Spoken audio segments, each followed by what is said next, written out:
ബീഹാറിലെ revision method അനുസരിച്ച് അവിടെയുള്ള മൊത്തം വോട്ടർമാരിൽ ഏകദേശം 40% വോട്ടർമാരുടെ പേരും വിവരവും ഒന്നും വോട്ടേഴ്സ് ലിസ്റ്റിൽ ഉൾപ്പെടുത്താത്ത രീതിയിലായിരുന്നു തെരഞ്ഞെടുപ്പ് കമ്മീഷൻ അവിടെ പ്രസിദ്ധീകരിച്ചത്.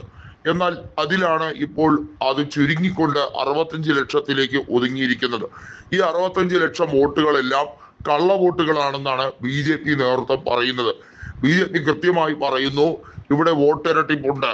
രാഹുൽ ഗാന്ധി ചൂണ്ടിക്കാണിച്ച സംഭവ വികാസങ്ങൾ ഇവിടെ ബീഹാറിൽ കൃത്യമായി ഞങ്ങൾ തെരഞ്ഞെടുപ്പ് കമ്മീഷൻ കയ്യോടെ പൊക്കിയിട്ടുണ്ട് എന്നാണ് പറയുന്നത്. BJPയും ഇതിനെ ന്യായീകരിച്ചുകൊണ്ട് മുന്നോട്ട് വരുന്നു.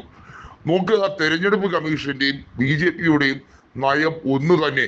ഒരേ രീതിയിലുള്ള ന്യായീകരണം, ഒരേ രീതിയിലുള്ള സംഭാഷണം. ഇവിടെയാണ് നിതീഷ് കുമാർ കൃത്യമായി പറയുന്നത്.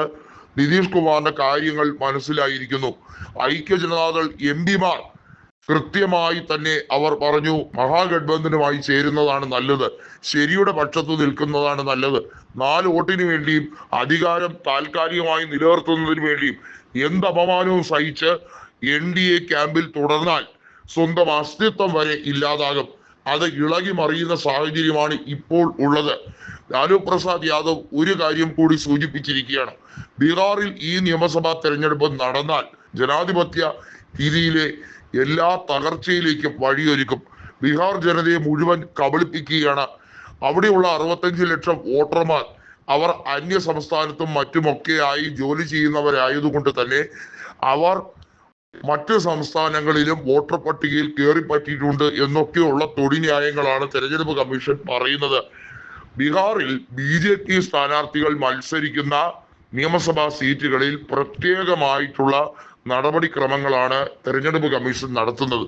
അതായത് സഖ്യകക്ഷിയായ JDUവിനെ പരമാവധി പണി നൽകി അവരെ ഒതുക്കുക. അത് തന്നെയായിരുന്നല്ലോ 2020 അവർ നടത്തിയത്. ഇപ്പോൾ പുതിയൊരു മെത്തേഡ് കൂടി ഇംപ്ലിമെന്റ് ചെയ്യുകയാണ്. ലോക്സഭാ തെരഞ്ഞെടുപ്പിൽ ഒരുപക്ഷെ ഐക്യജനതാദളിന്റെ MP മാർ അവർ BJPയുടെ സഹായത്തോടെ ജയിച്ചു എന്ന ആരോപണം വീണ്ടും വീണ്ടും ഗിരിരാജ് സിംഗും അതുപോലെ തന്നെ രവിശങ്കർ പ്രസാദും ഒക്കെ ഉയർത്തുന്നു. അതിന് മറുപടിയായി ഐക്യജനതാദൾ പറയുന്നത്, എന്നാൽ ഞങ്ങൾ രാജിവെക്കാൻ തയ്യാറാണ്, ഉപതെരഞ്ഞെടുപ്പിനെ നേരിടാം. ബീഹാറിൽ 8ഓളം മണ്ഡലങ്ങളിൽ, ലോക്സഭാ മണ്ഡലങ്ങളിൽ ഉപതെരഞ്ഞെടുപ്പ് വന്നാൽ ഇപ്പോഴത്തെ പുതിയ, അതായത് വോട്ടർ പട്ടികയിലെ പുതിയ രീതിയിലുള്ള സമ്പ്രദായമായിരിക്കും ഇംപ്ലിമെന്റ് ചെയ്യുക. അതായത് പഴയ വോട്ടർ പട്ടികയിൽ നിന്നും ജയിച്ചു വന്ന, ആ രീതിയിൽ ജയിച്ചു വന്ന 40 MP മാരും അങ്ങനെയെങ്കിൽ രാജിവെക്കുക. ബീഹാറിലെ 40 MP മാർ രാജിവെക്കുകയാണെങ്കിൽ തങ്ങൾ അതിന്റെ കൂട്ടത്തിൽ 8 പേരായിരിക്കും എന്നാണ് JDUവിലെ 8 ലോക്സഭാ അംഗങ്ങൾ പറയുന്നത്. നമുക്കറിയാം, ലലൻ സിംഗ് ഉൾപ്പെടെ കേന്ദ്രമന്ത്രിമാർ 2 പേരാണ് JDUവിനുള്ളത്. ഒരു സഹമന്ത്രി സ്ഥാനവും ഉണ്ട്. എന്നാൽ JDUവിൽ ഇവർ 2 പേരും എന്ത് പറയണമെന്നറിയാതെ ഉഴറുകയാണ്. മറ്റുള്ളവർ ഏത് രീതിയോ വരട്ടെ, BJPയെ കയറൂരി വിടാൻ പറ്റില്ല എന്ന നിലപാടിലാണ്.